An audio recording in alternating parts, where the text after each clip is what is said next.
আজকাল কেন মানুষ শুধু টাকার পেছনেই ছোটে? কেন একবারও ভালো মনের মানুষ হওয়ার জন্য ছোটে না? মানুষ টাকার পেছনে ছোটে কারণ সমাজ তাদের শিখিয়েছে টাকাই সব কিছু। টাকা না থাকলে মানুষ সম্মান পায় না, স্বপ্ন পূরণ করতে পারে না, এমনকি ভালোবাসাও টিকিয়ে রাখা কঠিন হয়ে যায়।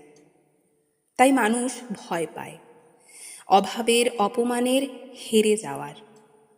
আর ভালো মনের মানুষ হওয়া, ওটা তো এখন লাক্সারি, যেটা মানুষ পরে ভাববে, যদি সময় থাকে, যদি জীবনের যুদ্ধটা একটু থামে।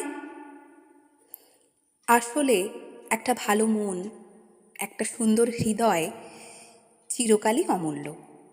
হয়তো তা সবাই দেখে না, কিন্তু যার হৃদয়ে ভালোবাসা থাকে সে অন্যরকম আলো জ্বালায়। এই আলো টাকা দিয়ে কেনা যায় না।